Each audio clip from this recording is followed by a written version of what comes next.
ವಿಶ್ವದ ಈ ಶುಭ ದಿನಗಳಲ್ಲಿ ಪಾವನ ಸಂಗಮ ಕ್ಷಣಗಳಲ್ಲಿ ವಿಶ್ವದ ಈ ಶುಭ ದಿನಗಳಲ್ಲಿ ಪಾವನ ಸಂಗಮ ಕ್ಷಣಗಳಲ್ಲಿ ಅವತರಿಸಿಯೇ ಶಿವ ತಂದೆಯೇ ಅವತರಿಸಿಯೇ ಶಿವ ತಂದೆಯೇ ಸ್ವಾಗತ ನಿಮಗೆ ಸ್ವಾಗತ ಸ್ವಾಗತ ಶುಭ ಸ್ವಾಗತ ವಿಶ್ವದ ಈ ಶುಭ ದಿನಗಳಲ್ಲಿ ಪಾವನ ಸಂಗಮ ಕ್ಷಣಗಳಲ್ಲಿ ಅವತರಿಸಿಯೇ ಶಿವ ತಂದೆಯೇ ಸ್ವಾಗತ ನಿಮಗೆ ಸ್ವಾಗತ ಸ್ವಾಗತ ಶುಭ ಸ್ವಾಗತ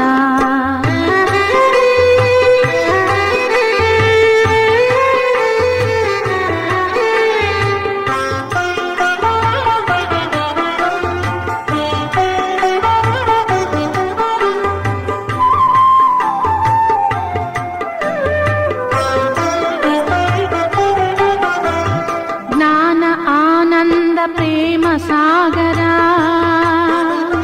ಚೈತನ್ಯ ಜ್ಯೋತಿರ್ಬಿಂದು ಸ್ವರೂಪ ಜ್ಞಾನ ಆನಂದ ಪ್ರೇಮ ಸಾಗರ ಚೈತನ್ಯ ಜ್ಯೋತಿರ್ಬಿಂದು ಸ್ವರೂಪ ಶ್ರೇಷ್ಠ ಕರ್ಮಗಳ ಭಾಗ್ಯ ವಿಧಾತ ಶ್ರೇಷ್ಠ ಕರ್ಮಗಳ ಭಾಗ್ಯ ವಿಧಾತ ಸ್ವಾಗತ ನಿಮಗೆ ಸ್ವಾಗತ ಸ್ವಾಗತ ಶುಭ ಸ್ವಾಗತ ವಿಶ್ವದ ಈ ಶುಭ ದಿನಗಳಲ್ಲಿ ಪಾವನ ಸಂಗಮ ಕ್ಷಣಗಳಲ್ಲಿ ವಿಶ್ವದ ಈ ಶುಭ ದಿನಗಳಲ್ಲಿ ಪಾವನ ಸಂಗಮ ಕ್ಷಣಗಳಲ್ಲಿ ಅವತರಿಸಿಯೇ ಶಿವ ತಂದೆಯೇ ಸ್ವಾಗತ ನಿಮಗೆ ಸ್ವಾಗತ ಸ್ವಾಗತ ಶುಭ ಸ್ವಾಗತ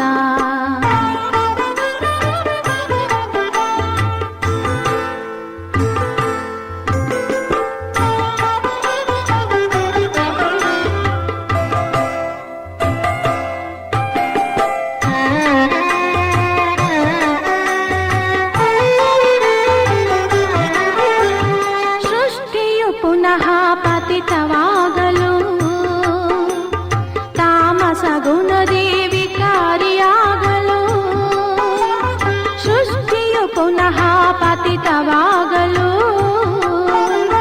ತಾಮಸ ಗುಣದಿ ವಿಕಾರಿಯಾಗಲು ಶಿವನೇ ಬಂದಿಹೆ ರಕ್ಷಿಸಲು ಶಿವನೇ ಬಂದಿಹೆ ರಕ್ಷಿಸಲು ಸ್ವಾಗತ ನಿಮಗೆ ಸ್ವಾಗತ ಸ್ವಾಗತ ಶುಭ ಸ್ವಾಗತ ವಿಶ್ವದ ಈ ಶುಭ ದಿನಗಳಲ್ಲಿ ಪಾವನ ಸಂಗಮ ಕ್ಷಣಗಳಲ್ಲಿ ವಿಶ್ವದ ಈ ಶುಭ ದಿನಗಳಲ್ಲಿ ಪಾವನ ಸಂಗಮ ಕ್ಷಣಗಳಲ್ಲಿ ಅವತರಿಸಿಯೇ ಶಿವ ತಂದೆಯೇ ಸ್ವಾಗತ ನಿಮಗೆ ಸ್ವಾಗತ ಸ್ವಾಗತ ಶುಭ ಸ್ವಾಗತ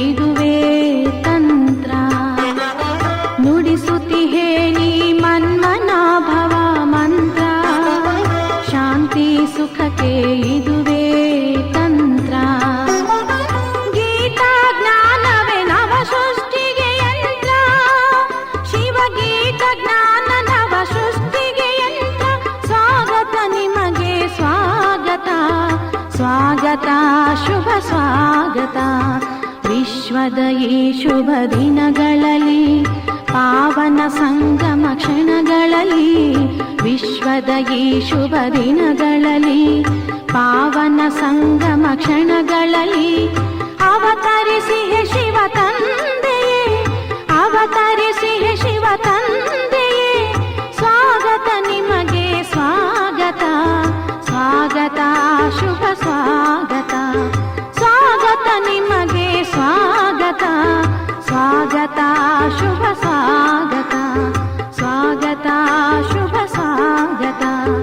ಸ್ವಾಗತ ಶುಭ ಸ್ವಾಗತ. ಓಂ ಶಾಂತಿ. ಇಂದಿನ ದಿನಾಂಕ 23/11/2023. ಮಧುರ ಮಕ್ಕಳೇ, ದೇಹಾಭಿಮಾನ ಅಳುವಂತೆ ಮಾಡುತ್ತದೆ. ದೇಹಿ ಅಭಿಮಾನಿಯಾದಾಗ ಪುರುಷಾರ್ಥ ಸರಿಯಾಗುತ್ತದೆ. ಮನಸ್ಸಿನಲ್ಲಿ ಸತ್ಯತೆ ಇರುತ್ತದೆ. ತಂದೆಯನ್ನು ಪೂರ್ತಿ ಅನುಕರಣೆ ಮಾಡಲು ಸಾಧ್ಯವಾಗುತ್ತದೆ. ಪ್ರಶ್ನೆ: ಯಾವುದೇ ಪರಿಸ್ಥಿತಿ ಅಥವಾ ಆಪತ್ತಿನಲ್ಲಿ ಸ್ಥಿತಿ ನಿರ್ಭಯ ಹಾಗೂ ಏಕರಸ ಸ್ಥಿತಿಯು ಯಾವಾಗ ಇರಲು ಸಾಧ್ಯ? ಉತ್ತರ: ಯಾವಾಗ ನಾಟಕದ ಜ್ಞಾನದಲ್ಲಿ ಸಂಪೂರ್ಣ ನಿಶ್ಚಯವಿರುತ್ತದೆ. ಯಾವುದೇ ಆಪತ್ತು ನಿಮ್ಮ ಮುಂದೆ ಬಂದರೂ ಇದು ನಾಟಕದಲ್ಲಿತ್ತು ಎಂದು ಹೇಳುತ್ತೀರಿ. ಕಲ್ಪದ ಹಿಂದೆಯೂ ಇದನ್ನು ಪಾರು ಮಾಡಿದ್ದೆವು. ಇಲ್ಲಿ ಭಯಪಡುವ ಮಾತಿಲ್ಲ. ಆದರೆ ಮಕ್ಕಳು ಮಹಾವೀರರಾಗಬೇಕು. ಯಾವ ಮಕ್ಕಳು ತಂದೆಗೆ ಪೂರ್ತಿ ಸಹಯೋಗಿ ಸುಪುತ್ರರಾಗಿದ್ದಾರೆ, ತಂದೆಯ ಹೃದಯವನ್ನು ಗೆದ್ದಿದ್ದಾರೆ, ಇಂತಹ ಮಕ್ಕಳ ಸ್ಥಿತಿಯು ಏಕಾಗ್ರವಾಗಿರುತ್ತದೆ ಹಾಗೂ ಏಕರಸವಾಗಿರುತ್ತದೆ. ಗೀತೆ: ಓ ದೂರದ ಯಾತ್ರಿಕನೇ, ಓಂ ಶಾಂತಿ. ಯಾವಾಗ ವಿನಾಶದ ಸಮಯ ಬರುತ್ತದೆಯೋ ಆಗ ಅಲ್ಪ ಸ್ವಲ್ಪವಂತೂ ಉಳಿಯುತ್ತಾರೆ. ರಾಮನ ಸೈನ್ಯ ಹಾಗೂ ರಾವಣನ ಸೈನ್ಯ ಎರಡೂ ಕಡೆ ಅವಶ್ಯವಾಗಿ ಅಲ್ಪ ಸ್ವಲ್ಪ ಉಳಿಯುತ್ತಾರೆ. ಆಗ ರಾವಣನ ಸೈನ್ಯವು ಅಳುತ್ತಾ ಕೂಗಾಡುತ್ತದೆ, ಒಂದಂತೂ ನಾವು ಜೊತೆಯಲ್ಲಿ ಹೋಗಲಿಲ್ಲವೆಂದು. ಮತ್ತು ಅಂತ್ಯದಲ್ಲಿ ಬಹಳ ಕಷ್ಟಗಳು ಬರುತ್ತವೆ, ಏಕೆಂದರೆ ವಿನಾಶದ ನೋವು, ನರಳಾಟ, ಚೀರಾಟ ಬಹಳ ಇರುತ್ತದೆ. ನೀವು ಮಕ್ಕಳಲ್ಲಿಯೂ ಯಾರು ಅನನ್ಯವಾಗಿರುತ್ತಾರೆಯೋ ಅವರು ಮಾತ್ರ ವಿನಾಶವನ್ನು ನೋಡಲು ಯೋಗ್ಯರಾಗಿರುತ್ತಾರೆ. ಅವರೇ ಧೈರ್ಯವುಳ್ಳವರಾಗಿರುತ್ತಾರೆ.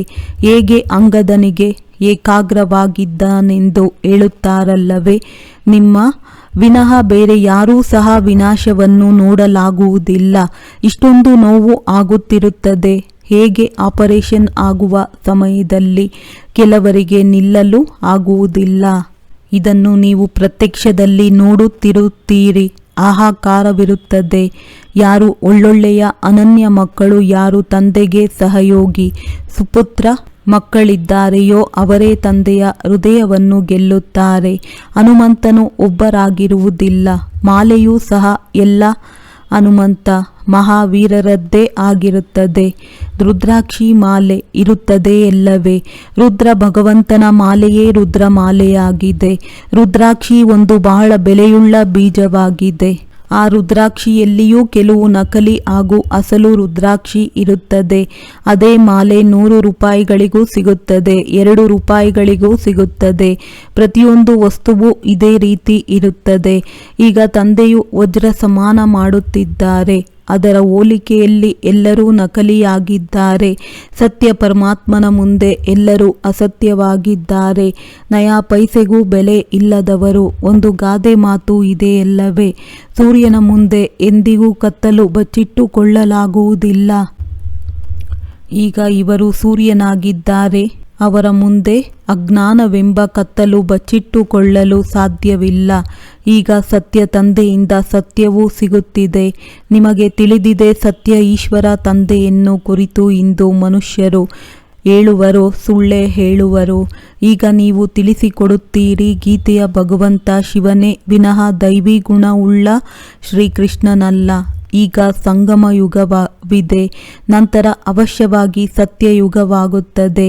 ಶ್ರೀಕೃಷ್ಣನ ಆತ್ಮ ಈಗ ಜ್ಞಾನವನ್ನು ತೆಗೆದುಕೊಳ್ಳುತ್ತಿದ್ದಾನೆ. ಆದರೆ ಮನುಷ್ಯರು ಜ್ಞಾನವನ್ನು ಕೊಡುತ್ತಿದ್ದಾರೆಂದು ತಿಳಿದುಕೊಳ್ಳುತ್ತಾರೆ. ಆಗ ಎಷ್ಟೊಂದು ಅಂತರವಾಗಿ ಬಿಡುತ್ತದೆ ಎಲ್ಲವೇ.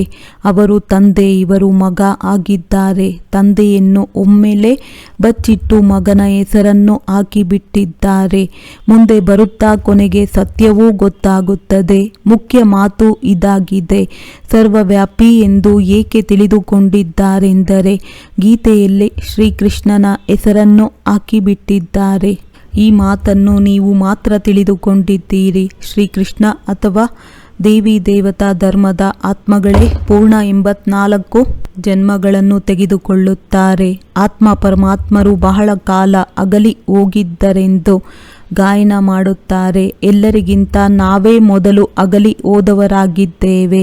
ಬಾಕಿ ಉಳಿದ ಆತ್ಮಗಳೆಲ್ಲರೂ ತಂದೆಯ ಜೊತೆ ಅಲ್ಲಿಯೇ ಉಳಿಯುತ್ತಾರೆ. ಇದರ ಅರ್ಥವನ್ನು ಯಾರೂ ತಿಳಿದುಕೊಂಡಿಲ್ಲ. ನಿಮ್ಮಲ್ಲಿಯೂ ಯಾರೋ ಕೆಲವರು ಮಾತ್ರ ಯಥಾರ್ಥವಾಗಿ ತಿಳಿಸಿಕೊಡುತ್ತಾರೆ. ದೇಹಾಭಿಮಾನವು ತುಂಬ ದುಃಖಿಯನ್ನಾಗಿ ಮಾಡುತ್ತದೆ. ದೇಹಿ ಅಭಿಮಾನಿಗಳೇ ಸರಿಯಾಗಿ ಪುರುಷಾರ್ಥ ಮಾಡುತ್ತಾರೆ. ಆದುದರಿಂದ ಚೆನ್ನಾಗಿ ಧಾರಣೆಯೂ ಆಗುತ್ತದೆ. ಆದುದರಿಂದ ಫಾಲೋ ಫಾದರ್ ಎಂದು ಹೇಳಲಾಗುತ್ತದೆ. ಕರ್ಮದಲ್ಲೂ ತಂದೆ ಬರುತ್ತಾರೆ. ಇಬ್ಬರು ತಂದೆಯರಾಗುತ್ತಾರೆ. ಇದನ್ನು ಯಾವ ತಂದೆಯೂ ಹೇಳುತ್ತಿದ್ದಾರೆ? ನಿಮಗೇನಾದರೂ ಗೊತ್ತಾಗುತ್ತದೆಯೇ? ಬಾಪ್ತಾದ ಇಬ್ಬರು ಈ ಶರೀರದಲ್ಲಿದ್ದಾರೆ. ಯಾರು ಕರ್ಮದಲ್ಲಿ ಬರುತ್ತಾರೆಯೋ ಅವರನ್ನು ಫಾಲೋ ಮಾಡಲಾಗುತ್ತದೆ. ತಂದೆಯು ತಿಳಿಸುತ್ತಾರೆ, ಮಕ್ಕಳೇ, ದೇಹಿ ಅಭಿಮಾನಿಯಾಗಿ ಬಹಳ ಒಳ್ಳೊಳ್ಳೆಯ ಮಕ್ಕಳು ಸಹ ದೇಹಾಭಿಮಾನದಲ್ಲಿದ್ದಾರೆ. ಏಕೆಂದರೆ ತಂದೆಯನ್ನು ನೆನಪು ಮಾಡುವುದಿಲ್ಲ. ಯೋಗಿಗಳಲ್ಲದವರು ಧಾರಣೆಯೂ ಮಾಡುವುದಿಲ್ಲ.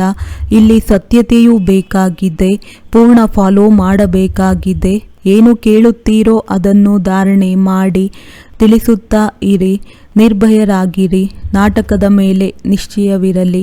ಯಾವುದೇ ಆಪತ್ತು ಮೊದಲಾದವು ಬಂದಾಗ ಇದು ನಾಟಕದಲ್ಲಿ ನಿಗದಿ ಆಗಿತ್ತೆಂದು ತಿಳಿಯುತ್ತೀರಿ. ಅನೇಕ ಕಷ್ಟಗಳನ್ನಂತೂ ಪಾರು ಮಾಡಿದ್ದೀರಲ್ಲವೇ? ನೀವೆಲ್ಲರೂ ಮಹಾವೀರರಲ್ಲವೇ? ನಿಮ್ಮ ಹೆಸರು ಬಹಳ ಪ್ರಸಿದ್ಧವಾಗಿದೆ. ಅಷ್ಟರತ್ನಗಳು ಒಳ್ಳೆಯ ಮಹಾವೀರರಾಗಿದ್ದಾರೆ. 108 ಅವರಿಗಿಂತಲೂ ಕಡಿಮೆ, 16,000 ಅದಕ್ಕಿಂತಲೂ ಕಡಿಮೆ ಅವಶ್ಯವಾಗಿ ಆಗಬೇಕು. ಈ ರಾಜ್ಯ ಭಾಗ್ಯವು ಕಲ್ಪದ ಹಿಂದೆಯೂ ಸ್ಥಾಪನೆಯಾಗಿತ್ತು, ಮತ್ತೆ ಆಗಲೇಬೇಕು. ಬಹಳಷ್ಟು ಆತ್ಮಗಳು ಸಂಶಯದಲ್ಲಿ ಬಂದು ಬಿಟ್ಟು ಬಿಡುತ್ತಾರೆ. ಒಂದು ವೇಳೆ ನಿಶ್ಚಯವಿದ್ದರೆ ಇಂತಹ ತಂದೆಗೆ ಯಾರಾದರೂ ವಿಚ್ಛೇದನ ಕೊಡುತ್ತಾರೆಯೇ?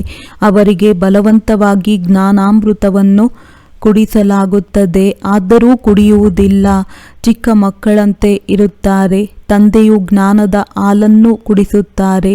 ಆದರೂ ಕುಡಿಯುವುದಿಲ್ಲ. ಮುಖ ತಿರುಗಿಸಿಕೊಂಡು ಬಿಡುತ್ತಾರೆ. ಇನ್ನು ಕೆಟ್ಟವರಾಗಿಯೇ ಉಳಿದು ಬಿಡುತ್ತಾರೆ. ನಮಗೆ ತಾಯಿ ತಂದೆಯಿಂದ ಏನೂ ಬೇಕಾಗಿಲ್ಲ, ಶ್ರೀಮತದಂತೆ ನಡೆಯಲು ಆಗುವುದಿಲ್ಲ ಎಂದು ಹೇಳಿಬಿಡುತ್ತಾರೆ.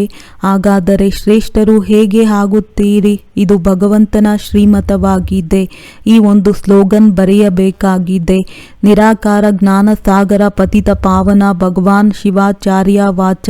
ಮಾತೆ ಸ್ವರ್ಗಕ್ಕೆ ದ್ವಾರ ತಿಳಿಸಿಕೊಡಲು ಬುದ್ಧಿಯಲ್ಲಿ ಇಂತಿಂತಹ ಪಾಯಿಂಟ್ಸ್ ಬರಬೇಕು. ವಿದ್ಯಾರ್ಥಿಗಳಲ್ಲಿಯೂ ಸಹ ನಂಬರ್ ವಾರ್ ಆಗಿ ಇರುತ್ತಾರೆ.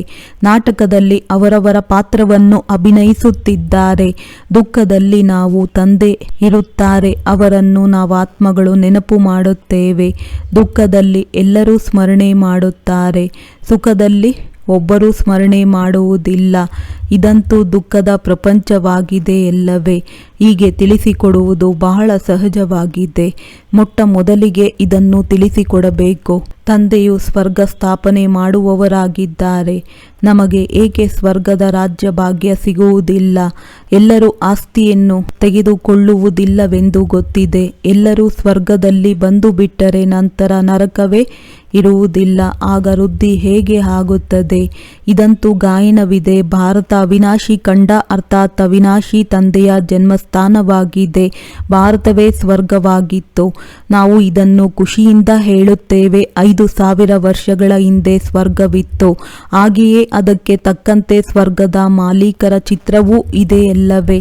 ಹಾಗೂ ಕ್ರಿಸ್ತನಿಗಿಂತ 3,000 ವರ್ಷಗಳ ಹಿಂದೆ ಭಾರತವು ಸ್ವರ್ಗವಾಗಿತ್ತೆಂದು ಹೇಳುತ್ತಾರೆ. ಅವಶ್ಯವಾಗಿ ಭಾರತದಲ್ಲಿ ಸೂರ್ಯವಂಶಿ ಚಂದ್ರವಂಶೀಯರಿದ್ದರು. ಅವರ ಚಿತ್ರಗಳೂ ಇವೆ. ಎಷ್ಟು ಸಹಜವಾಗಿದೆ. ಬುದ್ಧಿಯಲ್ಲಿ ಈ ಜ್ಞಾನವು ಸುತ್ತುತ್ತಿರುತ್ತದೆ. ಬಾಬನ ಆತ್ಮದಲ್ಲಿ ಈ ಜ್ಞಾನವಿತ್ತು. ಆದುದರಿಂದ ನಾವು ಆತ್ಮಗಳಿಗೂ ಧಾರಣೆ ಮಾಡಿಸಿದ್ದರು. ಅವರು ಜ್ಞಾನಪೂರ್ಣರಾಗಿದ್ದಾರೆ. ಈ ಪ್ರಜಾಪಿತ ಬ್ರಹ್ಮನ ಮೂಲಕ ರಾಜಯೋಗವನ್ನು ಕಲಿಸುತ್ತಿದ್ದೇನೆ. ಅವರು ರಾಜರಿಗೂ ರಾಜರಾಗುತ್ತಾರೆಂದು ಹೇಳುತ್ತಲೂ ಇದ್ದಾರೆ. ಆಮೇಲೆ ಈ ಜ್ಞಾನವು ಪ್ರಾಯಲೋಪವಾಗಿ ಬಿಡುತ್ತದೆ. ಈಗ ಜ್ಞಾನ ಮತ್ತೆ ನಿಮಗೆ ಸಿಗುತ್ತಿದೆ ಅಂದಾಗ ಈಗ ನೀವು ಮಕ್ಕಳು ಚಾಲೆಂಜ್ ಮಾಡಬೇಕು. ಅದಕ್ಕಾಗಿ ಬಹಳ ಒಳ್ಳೆಯ ಫಸ್ಟ್ ಕ್ಲಾಸ್ ಬುದ್ಧಿಯೂ ಬೇಕು. ಬಾಬಾ ತನ್ನ ಬಳಿ ಎಂದೂ ಬೆಲೆಯುಳ್ಳ ವಸ್ತುಗಳನ್ನು ಇಟ್ಟುಕೊಳ್ಳುವುದಿಲ್ಲ. ಈ ಮನೆ ಮೊದಲಾದವುಗಳನ್ನು ಮಾಡಿರುವುದು ಮಕ್ಕಳ ಸಲುವಾಗಿ ಎಂದು ಹೇಳುತ್ತಾರೆ. ಇಲ್ಲವೆಂದರೆ ಮಕ್ಕಳು ಬಂದರೆ ಎಲ್ಲಿರುತ್ತಾರೆ? ಒಂದು ದಿನ ಎಲ್ಲ ಮನೆಗಳು ನಿಮ್ಮ ಕೈಗೆ ಬಂದು ಬಿಡುತ್ತವೆ. ಭಗವಂತನ ಮನೆಯಲ್ಲಿ ಭಕ್ತರ ಸಮೂಹವಂತೂ ಸೇರಲೇಬೇಕು. ಅವರಂತೂ ಬಹಳಷ್ಟು ಭಗವಂತನನ್ನು ಮಾಡಿಬಿಟ್ಟಿದ್ದಾರೆ. ವಾಸ್ತವದಲ್ಲಿ ಭಗವಂತ ಇವರೊಬ್ಬರೇ ಶಿವ ತಂದೆ ಆಗಿದ್ದಾರೆ. ನಿಮಗೆ ಗೊತ್ತಿದೆ, ಅಂತ್ಯದಲ್ಲಿ ಎಷ್ಟೊಂದು ಜನ ಜಂಗುಳಿ ಇರುತ್ತದೆ. ಆದರೆ ಪ್ರಪಂಚದಲ್ಲಿ ಎಷ್ಟೊಂದು ಅಂಧಶ್ರದ್ಧೆ ಇದೆ. ಜಾತ್ರೆ ಮೊದಲಾದವುಗಳು ಆದಾಗ ಎಷ್ಟೊಂದು ಜನ ಸೇರುತ್ತಾರೆ. ಒಮ್ಮೊಮ್ಮೆ ಪರಸ್ಪರ ಜಗಳವೂ ಮಾಡಿಬಿಡುತ್ತಾರೆ. ಆ ಜನಸಂದಣಿಯಲ್ಲಿ ಎಷ್ಟೊಂದು ಜನ ಸತ್ತು ಹೋಗುತ್ತಾರೆ. ಬಹಳ ನಷ್ಟವಾಗಿ ಬಿಡುತ್ತದೆ. ಈ ಸ್ವದರ್ಶನ ಚಕ್ರವಂತೂ ಬಹಳ ಚೆನ್ನಾಗಿದೆ. ಸ್ಲೋಗನ್ ಸಹ ಅವಶ್ಯವಾಗಿ ಬರೆಯಬೇಕಾಗಿದೆ. ಅಂತ್ಯದಲ್ಲಿ ಮಾತೆಯರ ಮುಂದೆ ಎಲ್ಲರೂ ತಲೆ ಬಾಗಬೇಕಾಗುತ್ತದೆ. ಶಕ್ತಿಯರ ಅಂತಹ ಚಿತ್ರ ಮಾಡುತ್ತಾರೆ. ತಂದೆಯು ಮಕ್ಕಳಿಗಾಗಿ ಜ್ಞಾನದ ಮದ್ದುಗುಂಡನ್ನು ಮಾಡಿಸುತ್ತಾರೆ. ಸಿದ್ಧ ಮಾಡಿ ಎಂದು ಹೇಳುತ್ತಾರೆ. ಅದಂತೂ ಸಹಜವಾಗಿದೆ. ಭಗವಂತನನ್ನು ಭಕ್ತರು ನೆನಪು ಮಾಡುತ್ತಾರೆ. ಸಾಧು ಸಂತರು ಸಾಧನೆ ಮಾಡುತ್ತಾರೆ. ಭಗವಂತನೊಂದಿಗೆ ಮಿಲನ ಮಾಡಲು ಗಾಡ್ ಅನ್ನು ತಂದೆ ಎಂದು ಹೇಳುತ್ತಾರೆ. ಖಂಡಿತವಾಗಿಯೂ ನಾವು ಅವರ ಮಕ್ಕಳಾಗಿದ್ದೇವೆ. ವಿಶ್ವ ಭ್ರಾತೃತ್ವವೆಂದು ಹೇಳುತ್ತಾರಲ್ಲವೇ? ಇಂದು ಚೀನಿ ಭಾಯಿ ಆಗಿದ್ದಾರೆ. ಅಂದರೆ ತಂದೆ ಒಬ್ಬರೇ ಆಗಿದ್ದಾರಲ್ಲವೇ? ಶಾರೀರಿಕ ಸಂಬಂಧದಲ್ಲಿ ಸಹೋದರ ಸಹೋದರಿಯಾಗುತ್ತಾರೆ. ಆದ್ದರಿಂದ ವಿಕಾರಿ ದೃಷ್ಟಿ ಇರುವುದಿಲ್ಲ. ಇದು ಪವಿತ್ರವಾಗಿರಲು ಯುಕ್ತಿಯಾಗಿದೆ.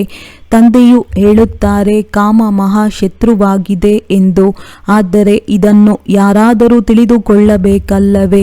ಇಲ್ಲಿ ಮುಖ್ಯ ಮಾತು ಭಗವಂತ ಸರ್ವರಿಗೂ ತಂದೆಯಾಗಿದ್ದಾರೆ ಎಂಬುದಾಗಿದೆ. ತಂದೆಯು ಸ್ವರ್ಗ ಸ್ಥಾಪನೆ ಮಾಡುವುದರಿಂದ ಅವಶ್ಯವಾಗಿ ತಂದೆಯಿಂದ ಆಸ್ತಿ ಸಿಗಲೇಬೇಕು.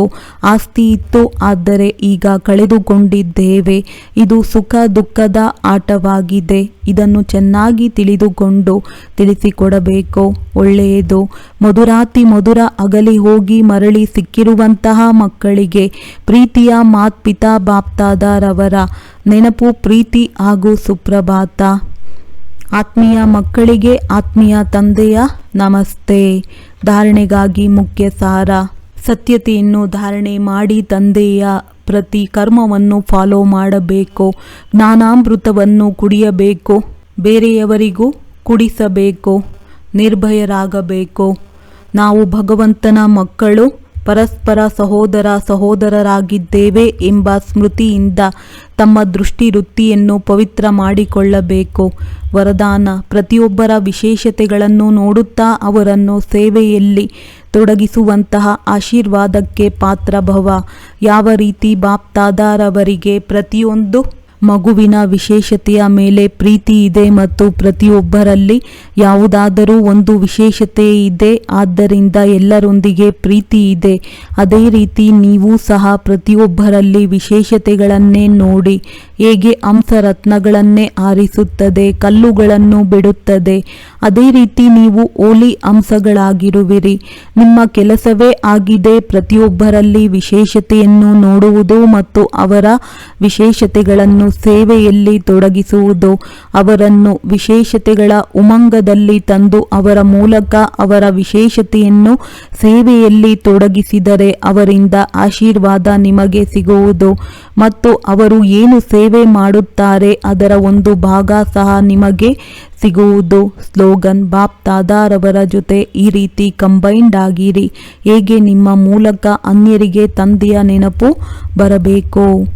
ಮಾತೇಶ್ವರಿಜಿಯವರ ಮಧುರ ಮಹಾವಾಕ್ಯ: ತಮೋಗುಣಿ ಮಾಯೆಯ ವಿಸ್ತಾರ. ಸತೋಗುಣಿ, ರಜೋಗುಣಿ, ತಮೋಗುಣಿ ಈ 3 ಶಬ್ದ ಹೇಳುತ್ತಾರೆ. ಇದನ್ನು ಯಥಾರ್ಥವಾಗಿ ತಿಳಿಯುವುದು ಅವಶ್ಯವಾಗಿದೆ. ಮನುಷ್ಯರು ತಿಳಿಯುತ್ತಾರೆ ಈ 3 ಗುಣ ಒಟ್ಟಿಗೆ ನಡೆಯುತ್ತಿರುತ್ತದೆ ಎಂದು. ಆದರೆ ವಿವೇಕ ಏನು ಹೇಳುವುದು? ಏನು ಈ ಮೂರು ಗುಣ ಒಟ್ಟಿಗೆ ನಡೆದು ಬರುವುದಾ ಅಥವಾ ಮೂರು ಗುಣಗಳ ಪಾತ್ರ ಬೇರೆ ಬೇರೆ ಯುಗಗಳಲ್ಲಿ ಇರುವುದಾ? ವಿವೇಕವಂತೂ ಹೀಗೆ ಹೇಳುವುದು, ಈ ಮೂರು ಗುಣ ಒಟ್ಟಿಗೆ ನಡೆಯುವುದಿಲ್ಲ. ಯಾವಾಗ ಸತ್ಯಯುಗವಿದ್ದಾಗ ಸತೋಗುಣ ಇರುವುದು, ದ್ವಾಪರ ಯುಗದಲ್ಲಿ ರಜೋಗುಣ ಇರುವುದು ಮತ್ತು ಕಲಿಯುಗದಲ್ಲಿ ತಮೋಗುಣ ಇರುವುದು.